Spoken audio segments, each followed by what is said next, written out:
Yes, good afternoon, guys. Good afternoon, sir. How are you, Marjit? All good? Good, thanks. Nice. Okay, so everybody's here.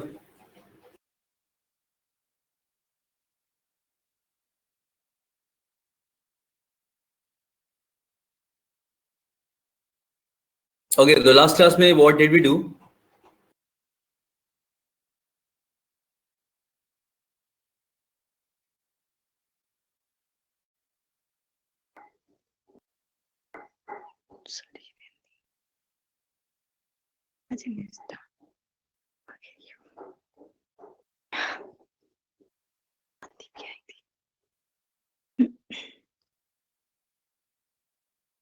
मिसलेस exercise, अच्छा वो तो मिसलेस exercise वाला था. Okay, अच्छा चलो तो फिर आज हम लोग आर्टिकल स्टार्ट करना था. इससे पहले हम लोगों ने प्रोनाउंस के बाद में एडजेक्टिव्स भी किया था या प्रोनाउंस ने किया है?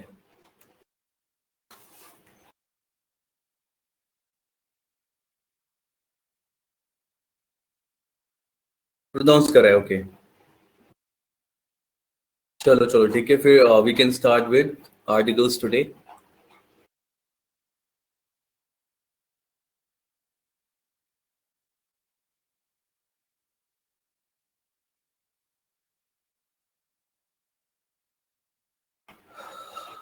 यस, गुड आफ्टरनून किरत.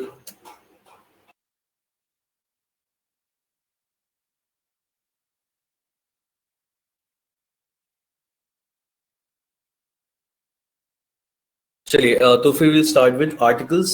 तो आर्टिकल्स क्या होते हैं पता है हम लोग को? What are articles?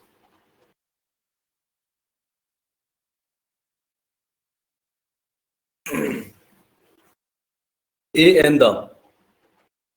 ठीक है, चलिए, दीज आर आर्टिकल्स. डिफाइन कुछ करते हैं हम लोग कैसे कैसे. Yes, good afternoon Mandeep.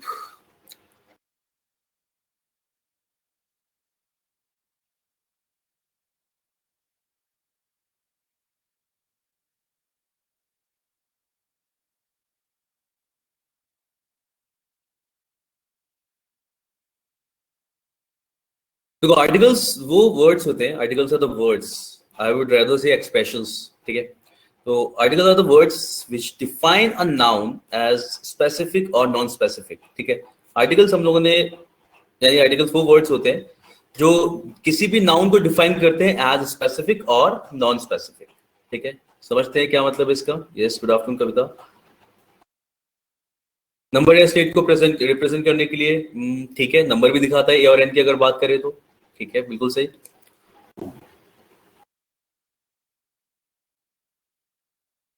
तो articles, there are two types,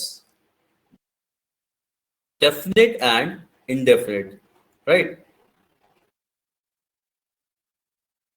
कैसे लिखते हैं?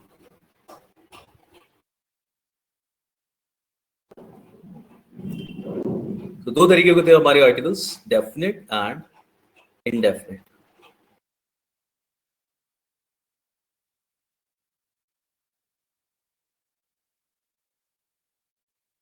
Definite article, the indefinite article is a और एन. ठीक है, ये होता है ना. तो देखो, डेफिनेट आर्टिकल अभी नाम से पता चल रहा है कि जहां पे हम जिस भी नाउन की बात कर रहे हैं, if it is defined particular या स्पेसिफिक कि हम इस चीज की बात कर रहे हैं, तो वहां पे द यूज करते हैं. और इनडेफिनेट जहां पे चीज डिफाइंड ना हो, इन जनरल अगर बात की जाए, तो इनडेफिनेट का मतलब जब क्या होगा, हम बात करें generally. Okay, we are talking in general. और यहाँ पे क्या हो गया, डेफिनेट बताता है स्पेसिफिक काइंड ऑफ थिंग, यानी इसका जो बेसिक मतलब है वो है इस तरीके का, है ना. डेफिनेट इज स्पेसिफिक और indefinite is in general. ठीक है, अब देखो क्या होता है. अभी हम वापस आते हैं इस पे. अगर मैं बोलता हूं कोई और सेंटेंस लिखते हैं. Let's go to a park.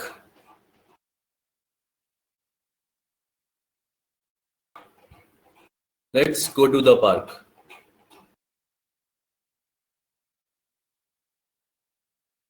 ठीक है, सेंटेंसेस दोनों ही करेक्ट है ऑफ कोर्स। हमें बस इसमें डिफरेंस समझना है कि क्या क्या है। Let's go to a park का मतलब क्या है और let's go to the park का मतलब क्या है।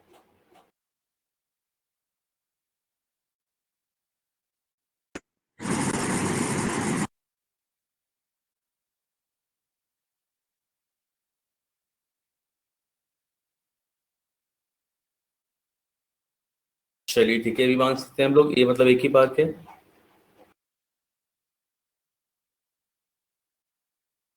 द मीन्स स्पेसिफिक पार्क, बिल्कुल सही। द का मतलब specific. To a park means any park, बिल्कुल सही सुमित, ये भी सही है कि किस में जाना है। Yes, correct Kanika.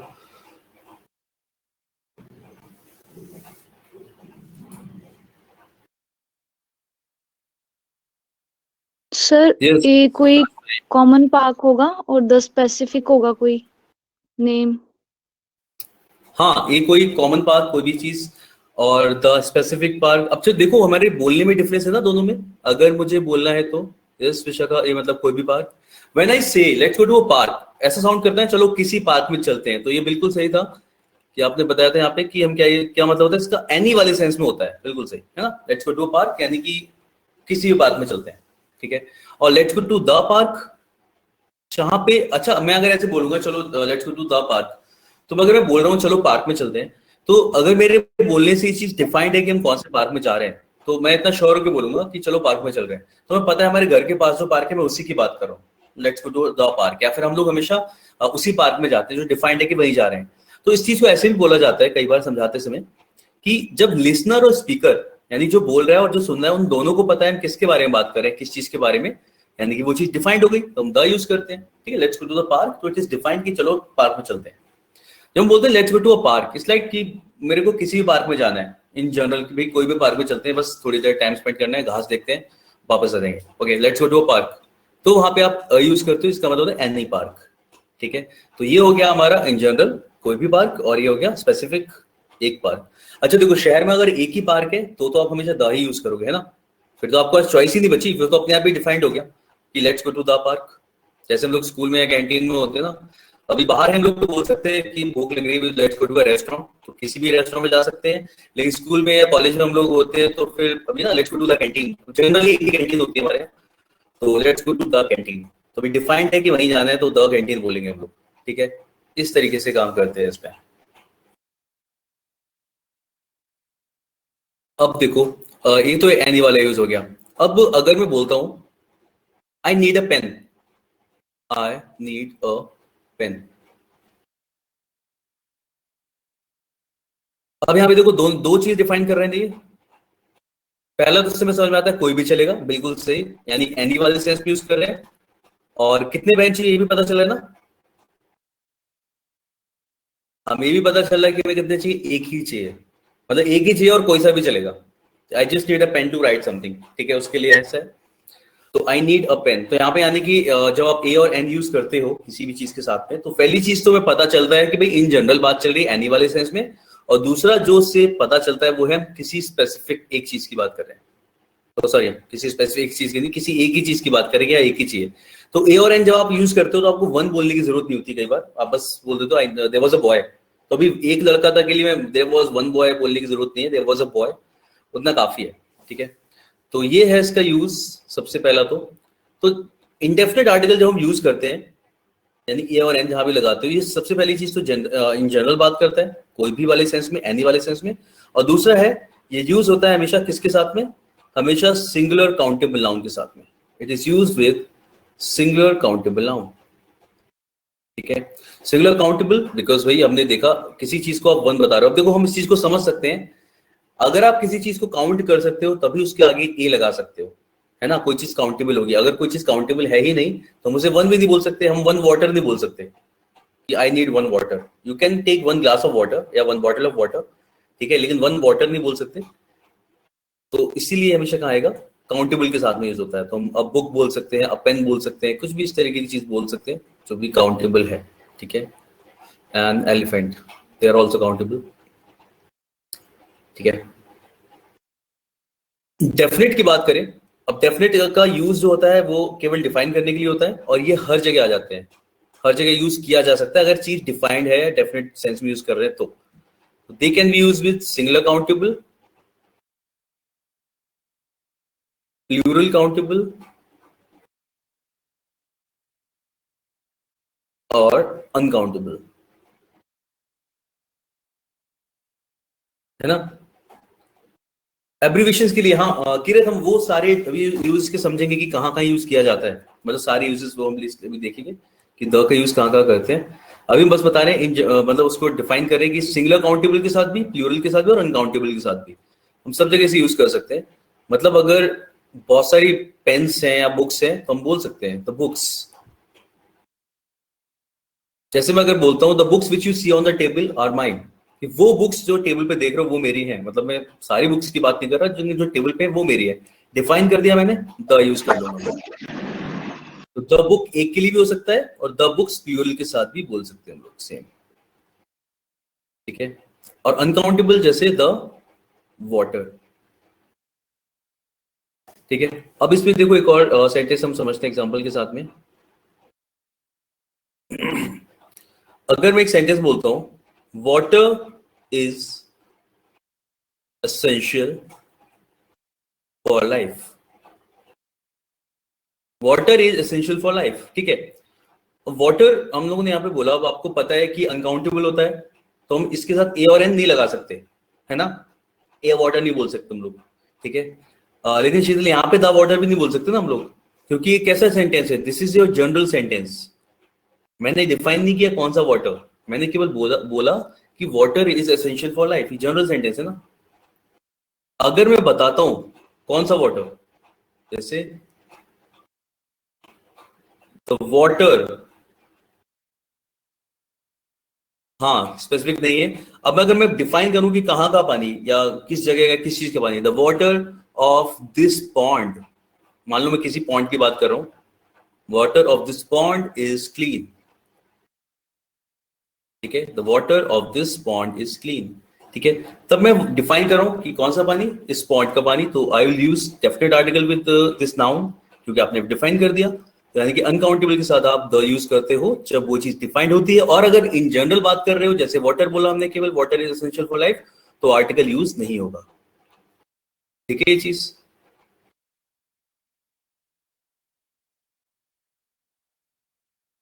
यस, ठीक है। इसलिए मैंने देखा कि हाँ इसके यूज में हम इसे समझ सकते हैं कि इन जगहों के साथ यूज तो करेंगे, ठीक, वो तो ठीक है, वो तो सबसे जरूर इनके साथ यूज कर सकते हैं। लेकिन सबसे पहला जो काम है वो यही है कि भाई वो चीज डिफाइंड हो, स्पेसिफिक है तो आर्टिकल यूज किया जाएगा, वरना यूज नहीं किया जाएगा, ठीक है।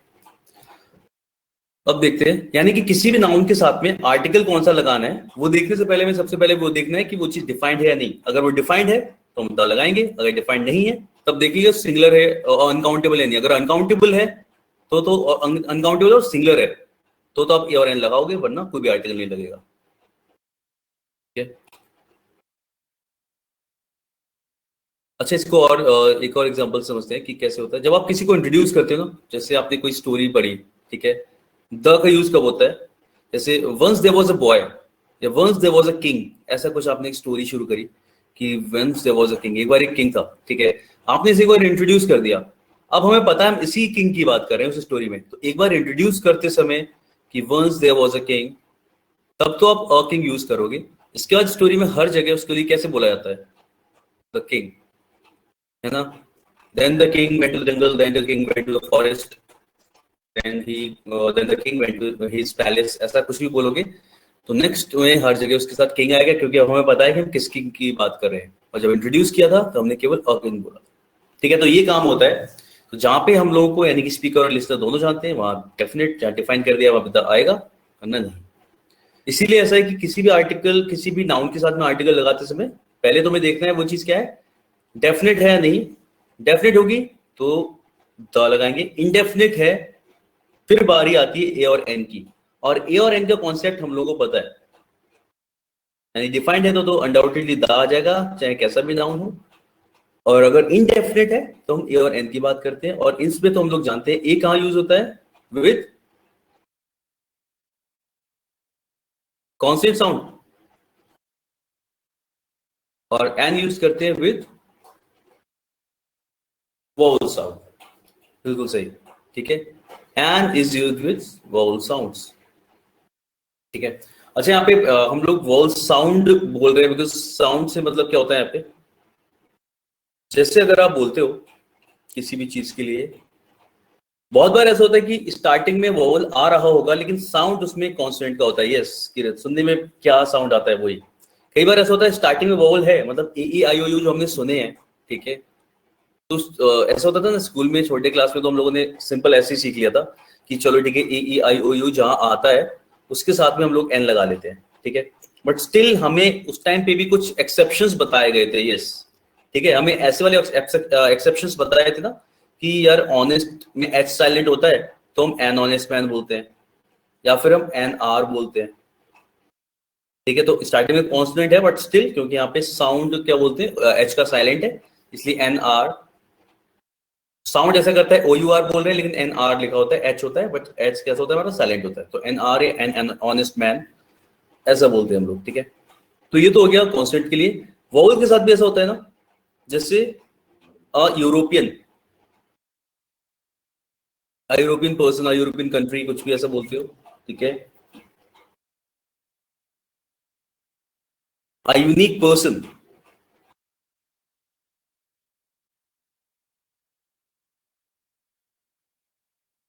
यूनिवर्सिटी, पता है ये चीज कि हम इसके साथ ये लगाते हैं, एन नहीं लगाते यूनिवर्सिटी के साथ भी, ठीक है। यहाँ पे हम लोग बोलते हैं साउंड किसका आता है, वाई का, ठीक है, यहाँ पे वाई का साउंड आता है। और ऐसा बोला जाता है कि जैसे यूरोपियन भी बोल रहे हो, यहाँ पे भी क्या है, वाई का साउंड है, वायु का, यहाँ पे भी वायु का साउंड है। तो क्योंकि वाई क्या है, कॉन्सोनेंट है, तो इसके साथ हम लोग यूज नहीं करते, एन नहीं लगाते, बोलते हैं अ यूरोपियन, गॉट इट, ठीक है। जैसे हम बोलेंगे अ 1 रुपी नोट, ठीक है, यहाँ पे भी आपको पता है डब्ल्यू का साउंड आ रहा है, वन वन वाला साउंड आ रहा है ना, वाटर वाला, ठीक है। तो ये है, तो ऑफकोर्स आपसे ए और एन पे बहुत सारे क्वेश्चंस नहीं पूछे जाएंगे, बट स्टिल हमें पता होना चाहिए कॉन्सेप्ट क्या है, ठीक है। तो इस तरीके से होता है ये। एंड अच्छा एक और चीज बताता हूँ यहाँ पे ऐसा क्यों था, वो वाई साउंड, मतलब साउंड से क्या फर्क पड़ता है। देखो ऐसा होता है कि अगर आप बोलते हो ना, जैसे आई वॉन्ट,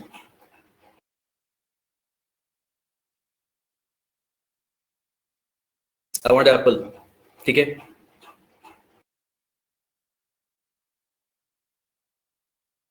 अगर आप ये बोल के देखोगे तो आपको पता चलेगा कि बोलने में पता ही चला आपने बीच में आर्टिकल बोला भी है नहीं। जो हम लोग बोलते हैं साउंड, कि साउंड से फर्क पड़ता है, एक्चुअली में क्या होता है, साउंड मिक्स कर जाते हैं, ए और एप्पल वाला, बिकॉज उसमें भी ए आ रहा है, इसमें भी ए आ रहा है, वेट फॉर आर। तो यहाँ पे पता, अगर आप इसे फ्लुएंटली बोलोगे तो इट वोंट फील लाइक कि भाई आपने साथ में आर्टिकल बोला है, कंटिन्यूशन में लगता है, बिल्कुल यस करेक्ट, यहाँ पे क्या लगता है, कंटिन्यूशन में बोल रहे हैं हम ये, ठीक है। तो पता ही चलेगा हमने आर्टिकल बोला है, इसलिए हम साउंड को ब्रेक करने के लिए, that we are also speaking an article, इसलिए यहाँ पे हम एन लगाते हैं, ठीक है। Wait for an hour, yes, ठीक है, वेट फॉर एन आर, क्योंकि वेट फॉर आर ऐसा लगेगा मैंने बस थोड़ा सा गा दिया बीच में, ऐसा लग रहा है, ठीक है, तो मैंने स्ट्रेच कर दिया आ को, ठीक है। और सेम गोज विद, ऐसा नहीं कि हम लोग फिर एन अगर इतना ज्यादा एफिशिएंट है तो हम हर जगह एन लगा सकते थे, लेकिन कॉन्सोनेंट के साथ भी सेम होता है, ठीक है। अगर मैं ऐसे बोलता हूँ there was a boy, there was an boy, अगर मैं लिखता हूँ तो यहाँ पे भी क्या होता है, यहाँ पे भी साउंड कॉन्टिन्यूशन में लगता है एन और बॉय का, देयर वाज एन बॉय, तो sounds like you are telling one word, ऐसा कुछ साउंड करेगा वो, देयर वाज एन बॉय। इसीलिए क्या होता है, कॉन्सोनेंट साउंड के साथ हम लगाते हैं ए, क्योंकि यहाँ पे भी वर्ड कॉन्टिन्यूशन में आ जाता है, ठीक है। मतलब ये कॉन्सेप्ट इसलिए बना था ए और एन का, साउंड को ब्रेक करने के लिए, साउंड में दोनों को सेपरेट करने के लिए बेसिकली, गॉट इट। चलो तो आगे बढ़ते हैं, तो ये तो बस ऐसे ही एक्स्ट्रा फैक्ट्स थे इसको लेके, ठीक है। तो now we know how we have to use this. चलिए लेट्स मूव अहेड देन। तो हम सबसे पहले स्टार्ट करेंगे यूजेस ऑफ डेफिनेट आर्टिकल्स। अब इसमें हम बाकी यूजेस देखेंगे, अभी हमने कॉन्सेप्ट तो अपना समझ लिया, ठीक है। यूजेस ऑफ डेफिनेट आर्टिकल्स, यानी कि हम द के यूजेस देखेंगे यहाँ पे। okay. चलिए, फर्स्ट कौन सा होता है हमारा, अगर हम बात करते हैं तो फर्स्ट इसका बेसिक यूज हमने भी पढ़ा था, वही लिखते हैं। When we talk about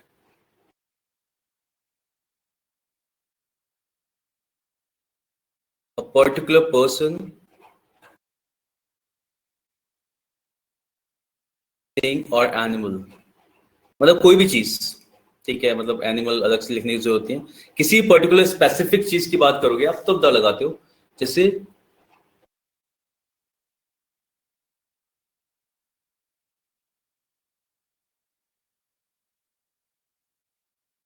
the book you want is out of stock, है ना।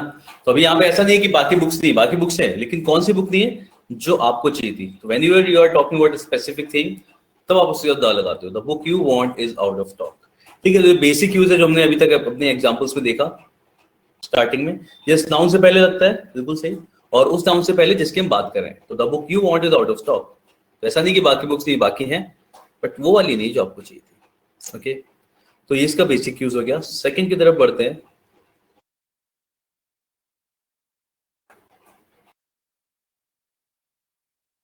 Before a singular countable noun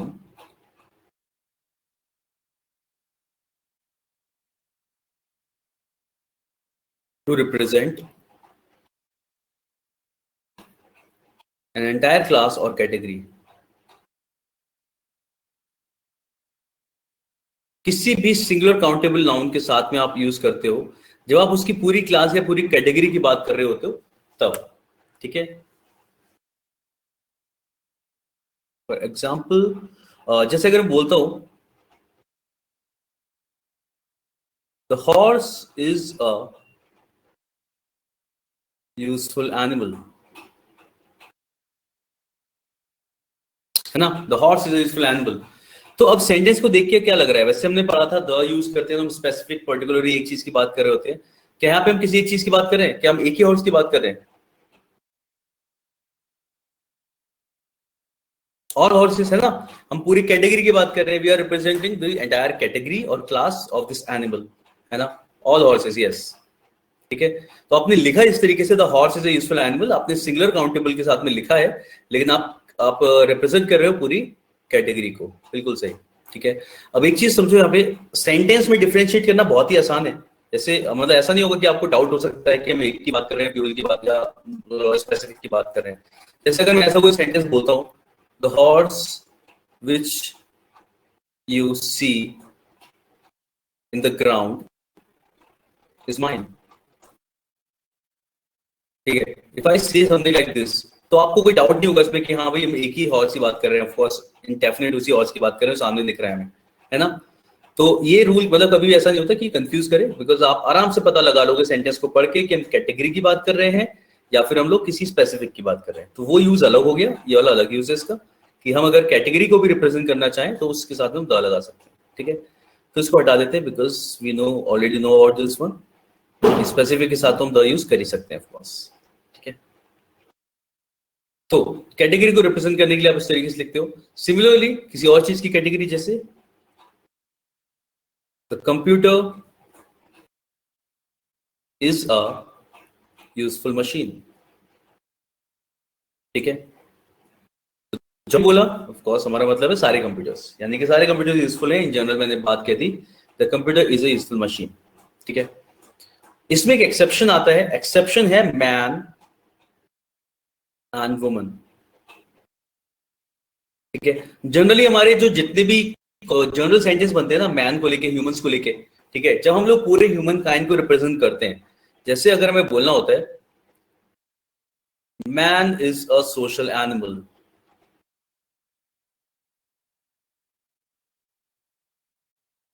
ठीक है, जैसे man is the only animal that uses fire, मतलब फायर का यूज करते लेते हैं ना हम लोग, ठीक है। Man is the only animal that uses fire. अब आप इस तरीके के जब सेंटेंस बोलते हो तो ऑफ कोर्स आपको पता है कि केवल मैन की ह्यूमंस की बात नहीं चली, इन ह्यूमन जनरल बात चली, मतलब इसमें मैन वुमन चिल्ड्रन सब आ गए, तो हम बात कर रहे हैं ह्यूमन काइंड की। तो whenever you are in this word man और वुमन, इन दोनों वर्ड्स में को अगर आप यूज कर रहे हो पूरी कैटेगरी के लिए, सबके लिए, तो आप उसके साथ में द नहीं लगाते हो, ठीक है। Definite article is not used here, ठीक है। आप इसे डायरेक्टली इस तरीके से बोलते हो, या फिर अगर हम बात कर रहे हैं कैटेगरी की तो आप एक बार को ये बोल सकते हो, a man is a social animal, man is a social animal, ठीक है। ये एक बार को चल सकता है, तो ये हम समझ सकते हैं। तो इज नॉट, हाँ yes, in general category represent करते समय the is not used with man while representing the entire category.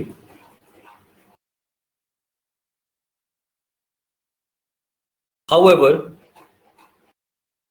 entire category का मतलब मैनकाइंड हो गया ना, सारे लोग, ठीक है।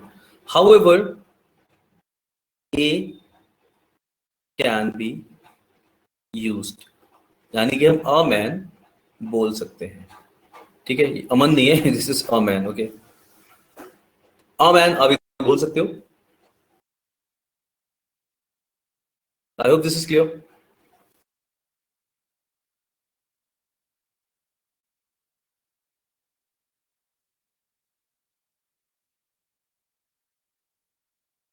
Okay,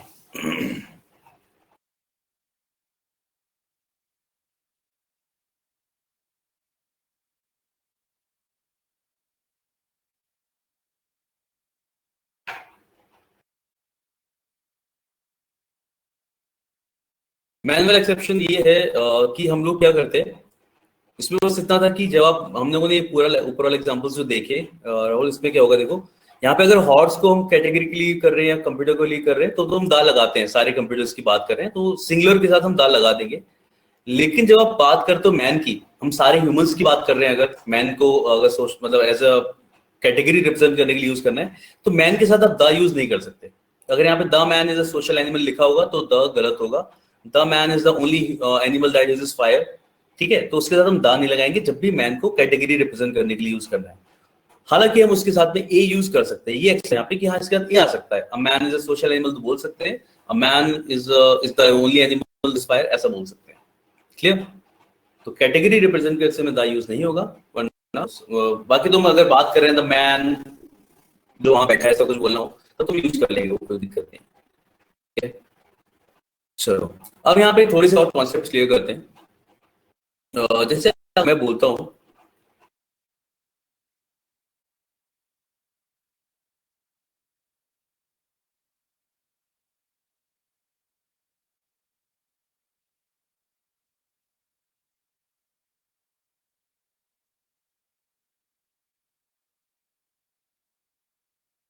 the dog barks at night, ठीक है। The dog barks at night, क्या ये कैटेगरी शो कर सकता है इसकी, मतलब इसकी डॉग है ना, कैटेगरी टाइप का लग रहा है बिकॉज ये क्वालिटी लग रही है, रात को भौंकते हैं, मतलब हमें पता है ये चीज, ठीक है। तो ये कैटेगरी शो कर सकता है the dog barks at night, ठीक, the dog barks at night। और ये स्पेसिफिक हो सकता है, मतलब ऐसा कि आपके मतलब नेबर में कहीं पे भी है एक डॉग, आप बता रहे हो कम्युनिटी आ गई, कम्युनिटी आ गई, बिल्कुल ठीक है, the dog barks at night ऐसे बोल सकते हैं हम लोग। और किसी स्पेसिफिक की बात कर सकते हैं, वो सामने वाला dog, the dog barks at night, इसकी बात कर सकते हैं। तो हमारी मर्जी हम कैसे बोल रहे हैं, तो ये आपका ऑफ कोर्स कैटेगरी भी शो कर सकता है, क्योंकि कैटेगरी का हमने भी पढ़ा है इसके बारे में, और स्पेसिफिक भी हो सकता है कि वो वाला डॉग, मतलब उससे फर्क पड़ेगा हम सेंटेंस आगे कैसे ले जाते हैं। अगर मैं बोलता हूं द डॉग्स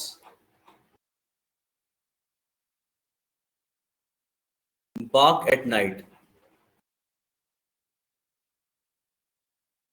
और एक और सेंटेंस,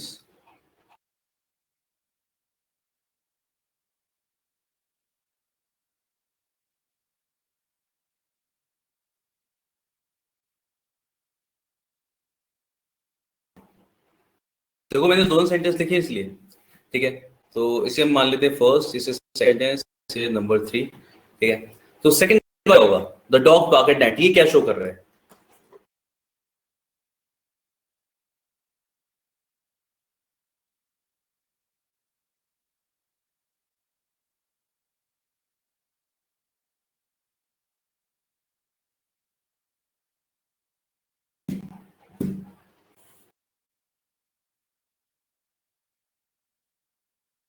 देखो अब एक चीज समझना, हम लोगों ने अभी जो पढ़ा है, सिंगुलर क्या लगाओगे तो कैटेगरी शो करेगा, प्लूरल के साथ में द कैटेगरी शो नहीं करता। अगर प्लूरल के साथ द लगा रहे हो, इट इज ऑलवेज स्पेसिफिक, ठीक है। प्लूरल के साथ द कैटेगरी शो नहीं करेगा। The dogs bark at night, जैसे मैंने बोला था नेबर में एक डॉग है, हो सकता है मैं उसके लिए बोल रहा हूँ, यहाँ पे नेबर में एक से ज्यादा डॉग हो, 2 3 4 5, ऑल द डॉग्स आउटसाइड, ठीक है। तो हाँ ऐसा बोल सकते हैं, ऑल द डॉग्स जो भी बाहर हैं वो सब, ठीक है। तो अगर आप स्पेसिफाई ऐसे बोलते हैं ना कि the dogs bark at night, इसका मतलब है आप स्पेसिफिक डॉग्स की बात करो, ये जो सामने 2 दिख रहे हैं, 10 दिख रहे हैं, जितने भी हैं, ठीक है, उनकी बात करो कि the dogs bark at night, ठीक है। आप बालकनी में खड़े हो, नीचे दिखा रहे हो कि ये 4 रात हैं, ठीक है, the dogs bark at night. तो ये हमेशा क्या शो करता है, स्पेसिफिक, प्लूरल के साथ द स्पेसिफिक शो करेगा। अब जरा ये देखो, डॉग्स बार्क एट नाइट, ये क्या शो करेगा?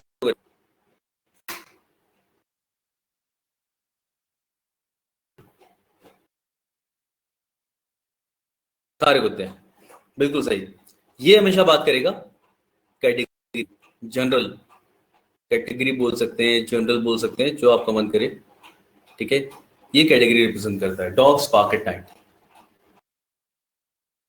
Clear?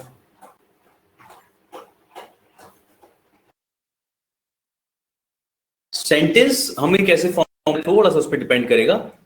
First second same sentence है ना, फर्स्ट और सेकंड। हाँ देखो, फर्स्ट वाले में क्या है, बस फर्स्ट वाला कैटेगरी भी होता है। कैटेगरी किस तरीके से, जैसे हमने भी बोला था ना, तो हॉर्स इज यूजफुल, वो क्या था, सारे हॉर्सेस के लिए था, एक जनरल बात।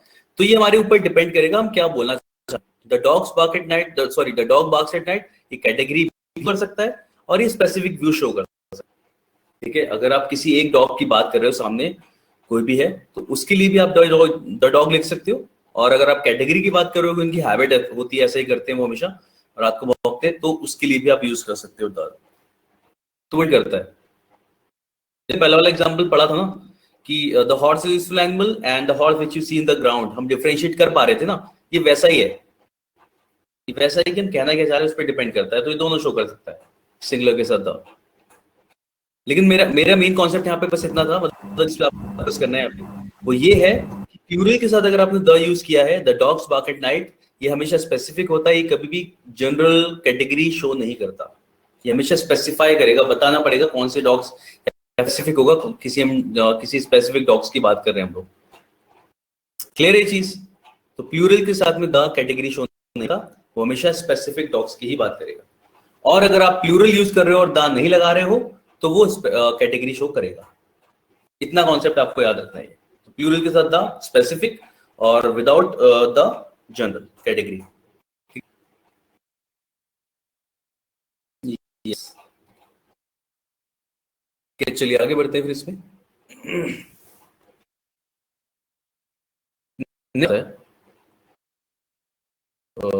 मे बी पॉइंट नंबर 3, वैसे इससे फर्क नहीं पड़ता, चलिए देखते हैं। लेकिन तो हम देख रहे हैं यूजेस ऑफ डेफिनेट आर्टिकल, इसमें होगा with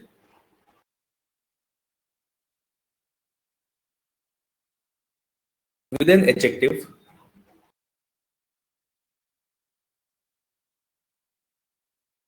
to represent the class of people। Class से मतलब मेरे यहाँ पे कैटेगरी वाले सेंस में, ठीक है, class of category of people. अगर आप बात कर रहे हो किसी एडजेक्टिव के साथ में अगर लगाते हो, तो आप उस कैटेगरी के लोगों की बात कर रहे हो, ठीक है। जैसे अगर मैं कहता हूं एक sentence, the rich don't know how the poor live, ठीक है। अगर एक सेंटेंस है, अब आप जरा देखो इसमें the rich don't know how the poor live, sentence हम सबकी समझ में आ रहा होगा कि क्या मतलब है इसका, ओके। लेकिन अब देखो जरा, हम द रिच अगर मैंने बोला है तो ऑफ कोर्स ये तो पता चला है ना कि हम ऐसे लोगों की बात कर रहे हैं, people who are rich. Yes,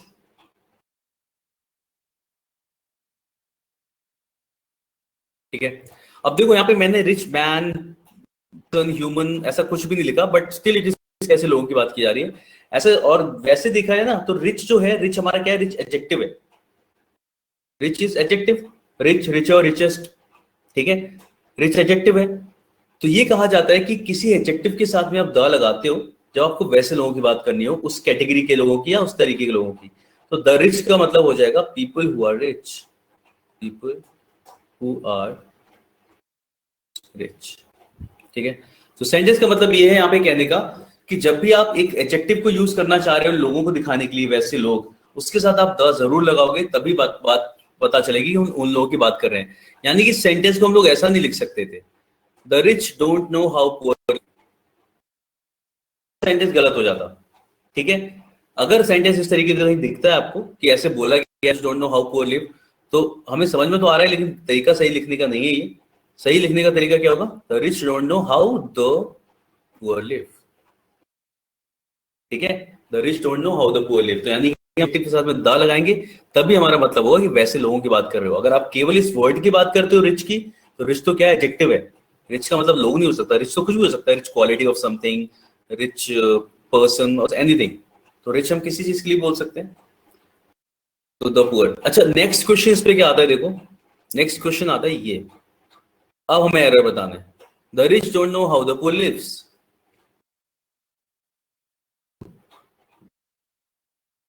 मैंने क्या किया, मैंने वर्ब को कैसा कर दिया, सिंगुलर कर दिया, एस लगा दिया मैंने लिव्स में।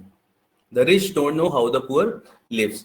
तो हमें ये भी ध्यान रखना है कि जो द रिच लिखा है इसका मतलब होता है पीपल हु आर रिच, और ये कैसा होता है, प्लूरल।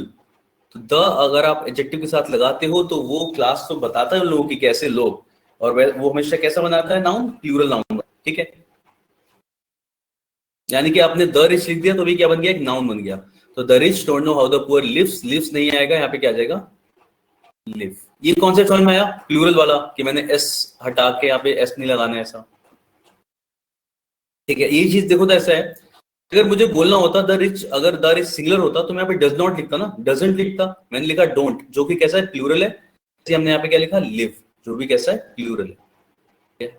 और एग्जांपल देखते हैं इसी पे, जैसे बोलना है, the cautious are not always cowards.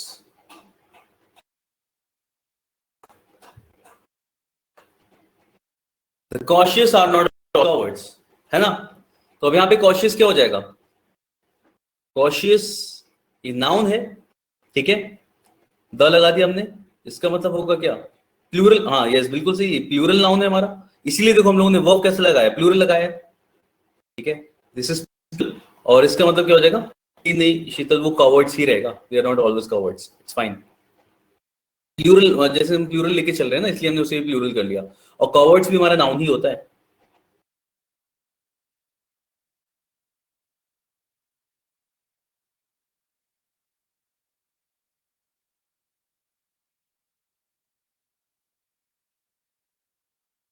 इसका मतलब हो जाएगा पीपल हु आर कॉशियस, वो लोग जो कॉशियस रहते हैं, पीपल हु आर कॉशियस, ठीक है। और ये प्लूरल रहेगा। तो कॉवर्ड, अच्छा कॉवर्ड्स हम बोलते हैं ना, ये हमारा हमें कैसा होता है, ये नाउन होता है, ये वर्ब नहीं होता। अगर हम किसी इंसान के लिए बोलना होगा तो हम कैसे बोलते हैं, he is a coward person या कुछ और। अगर आपको इसे एडजेक्टिव की तरह यूज करना है तो हम कॉवर्डली बोलते हैं,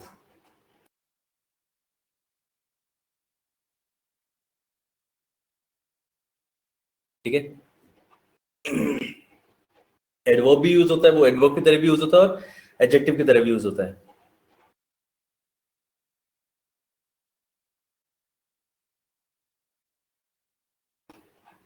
या कॉवर्ड्स ऐसे बोलते हैं, कॉवर्ड्स देखो मेनली हमारा नाउन की तरह यूज होता है, ठीक है। कॉवर्ड जब आप यूज करते हो, अगर आप किसी नाउन के साथ आ रहे हो उसे, ठीक है, वो क्वालिटी शो करता है। देखो क्वालिटी शो करना और एडजेक्टिव होना दे आर डिफरेंट थिंग ना, ये चीज है। तो कवर्ड हमारा क्या होता है, मोस्टली एडजेक्टिव की तरह यूज होता है। और सॉरी कवर्ड हमारा क्या होता है, नाउन होता है। और कवर्डली ये जब बनता है ना तो ये हमारा क्या होता है, एडजेक्टिव होता है।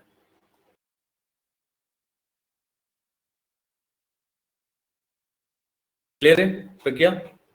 तो कवर्ड्स एडजेक्टिव नहीं है, कवर्डली एडजेक्टिव है। यस, वो देखा था कार्टून किसी ने, करेज।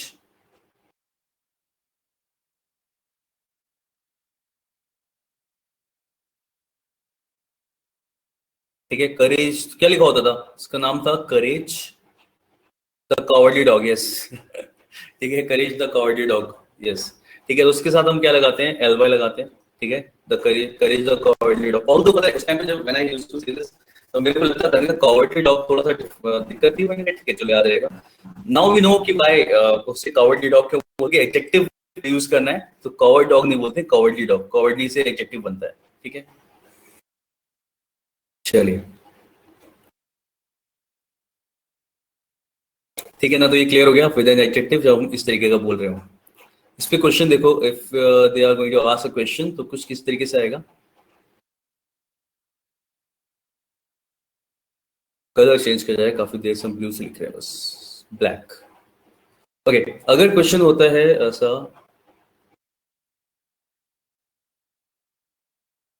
According to the Bible meek and humble shall inherit the earth।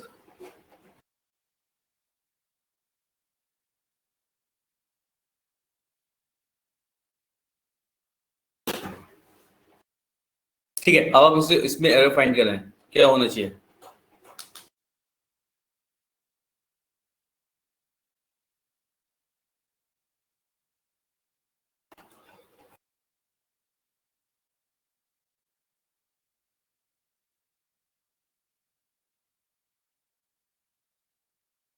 है ना, देखो मीक और हम्बल दीज आर क्वालिटी, ये एडजेक्टिव्स हैं आपके।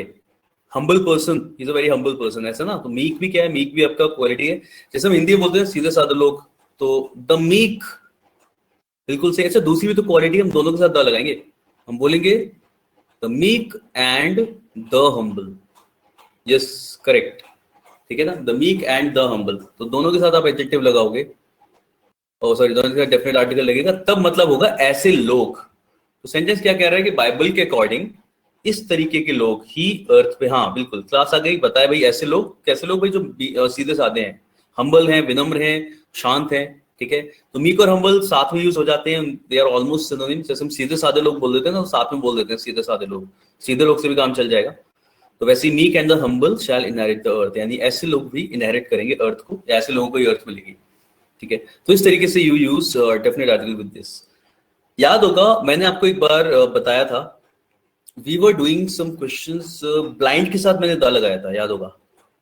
तो मैंने आपको थोड़ा सा कॉन्सेप्ट कुछ बता दिया था इसमें, the blind, when we are doing nouns, कुछ उसमें पढ़ देते हम लोग, है ना। ऐसा कुछ था sentence, I remember, the blinds life is, blinds life is very something something, कुछ ऐसा था, वेरी डिफिकल्ट ऐसा बोल देते हम लोग। ठीक है, because they can not see what happens around them, ऐसा कुछ था। ठीक है, तो blind life is very difficult, या कोई भी चीज, तो क्योंकि उनके आसपास क्या होता है वो देख नहीं पाते।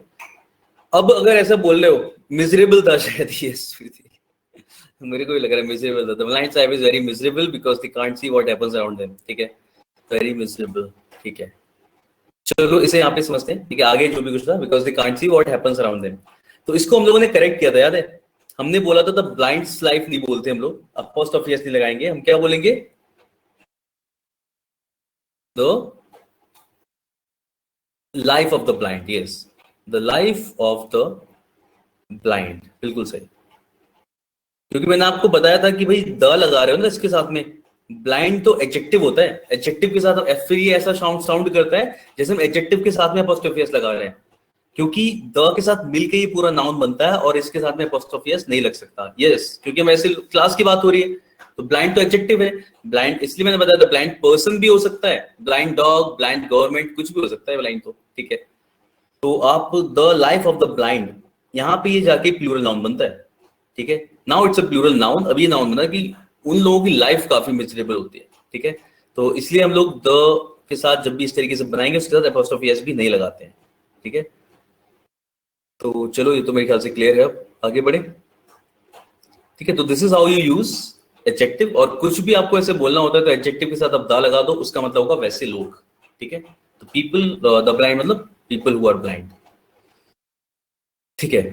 तो ये क्लियर हो गया सबको कि how do we use it, यानी कि with an adjective to represent the class और कैटेगरी, ठीक है। चलिए नेक्स्ट आता है, अब ब्लाइंड पर्सन लाइफ लिख सकते हैं। हाँ, आप ब्लाइंड पर्सन लाइफ लिख सकते हो, इसमें कोई दिक्कत नहीं है, क्योंकि यहाँ पे ब्लाइंड हमने एडजेक्टिव की तरह ही यूज किया और पर्सन जो है वो क्या है, अपना नाउन है ऑलरेडी। ऐसे बोल सकते हैं हम लोग, ब्लाइंड पर्सन लाइफ लिख सकते हैं, बिल्कुल सही।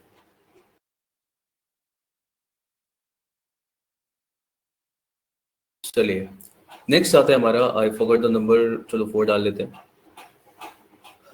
तो अगर यानी कि हमने देखा अभी एडजेक्टिव के साथ यूज करते हैं, तो नेक्स्ट आएगा वो पॉजिटिव डिग्री थी एडजेक्टिव की, ठीक है, with comparative degree.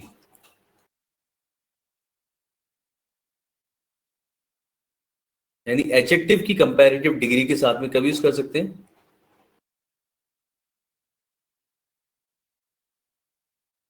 To show a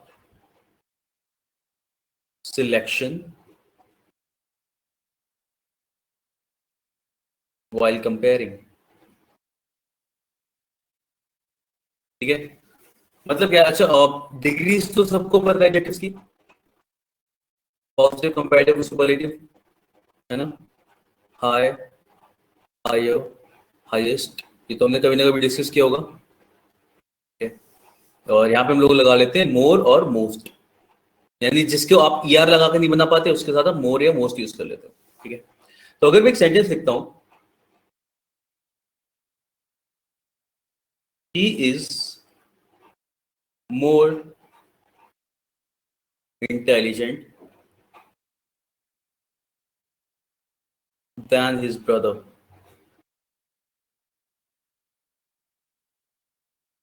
he is more intelligent than his brother, comparative degree than लगा है, ये सेंटेंस इज करेक्ट, ठीक है। अब देखो क्या होता है, अगर मैंने इसमें क्या कहा, to show to show a selection while comparing, तो एक तो तरीका हो गया बोलने का ये कि वो अपने भाई से ज्यादा होशियार है, he is more intelligent then his brother, ठीक है। एक दूसरा तरीका होता है बोलने का, दोनों में से वो ज्यादा, ऐसे ही बोलते हैं ना हम लोग हिंदी में भी, दोनों में से वो ज्यादा। एक तो हो गया हमने बोला कि वो अपने भाई से ज्यादा होशियार है, एक होता है दो में से वो ज्यादा होशियार है। यस करेक्ट, मैंने कहा बिल्कुल सही। उस सेंटेंस को हम लोग देखो कैसे बोलते हैं, he is the more intelligent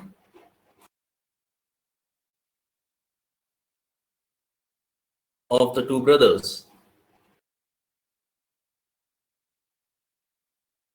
ठीक है।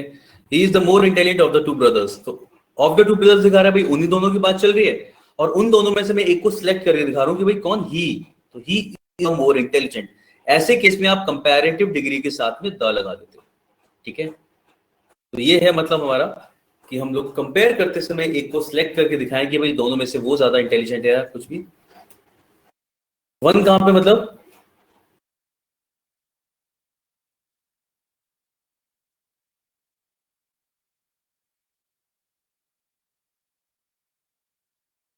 इज अ मोर इंटेलिजेंट, हाँ वो बोल सकते हो, इट्स योर विश, ठीक है। इज अ मोर इंटेलिजेंट वो भी चल जाएगा, वो तो चलेगा, कोई दिक्कत नहीं है इसमें। Is a more intelligent one, he is the intelligent one.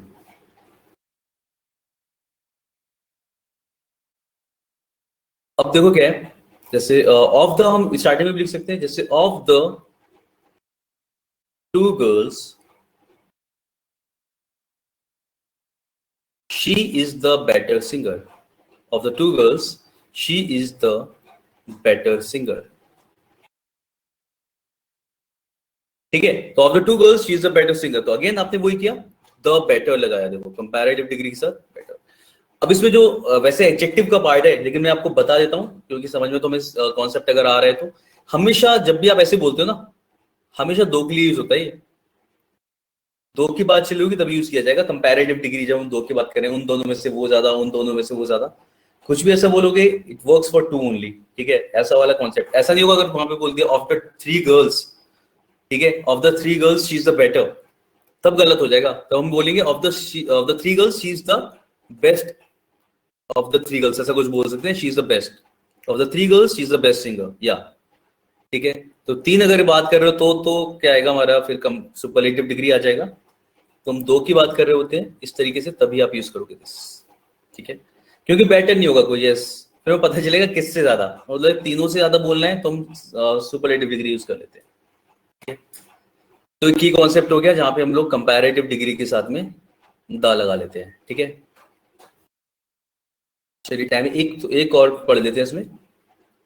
एक तो ये वाला यूज हो गया, क्लियर हुआ होगा। एक और आता है,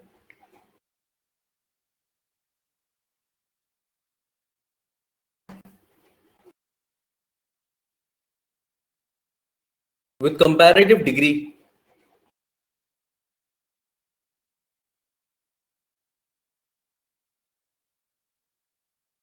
to show relative increase or decrease,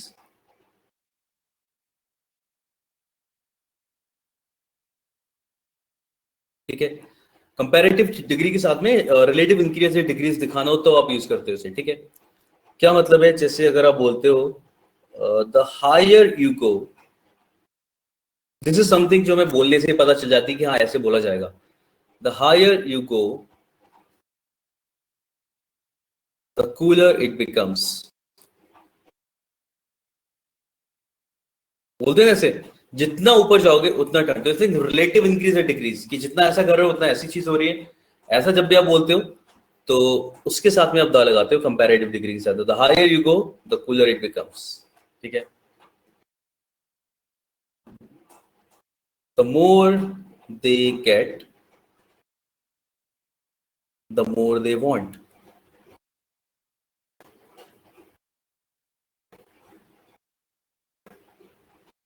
ठीक है। सेम वही कॉन्सेप्ट, जितना ज्यादा दो उतना ज्यादा चाहिए, ऐसा, ठीक है। किसकी बात चल रही है, इंसानों की, सभी की बात चल रही है। जितना ज्यादा कोई भी चीज मिलती है, the more they get the more they want, and I feel this is fine, this is nice, होना चाहिए ऐसा। समझ में आ गई। तो कंपैरेटिव डिग्री के साथ this is how you use definite article, the इस तरीके से यूज किया जाता है। क्लियर सब के लिए। तो let's keep it till here, इतना रखते हैं आज के लिए, ठीक है। नेक्स्ट क्लास में we will continue from here, ठीक है। हम लोग नेक्स्ट क्लास में सुपरलेटिव डिग्री के साथ, तो इफ यू रिमेंबर, ठीक है, तो याद रखना हम लोग सुपरलेटिव डिग्री के साथ क्या यूज करते हैं वो स्टार्ट करेंगे नेक्स्ट क्लास में वहां से, ठीक है। और बाकी कॉन्सेप्ट एक बार देख लेना ताकि याद रहे। सेकंड पॉइंट कौन सा था, लेट मी सी, शीतल,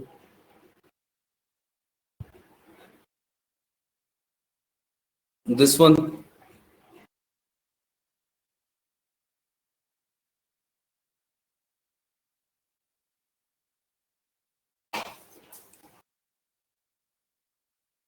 ओके।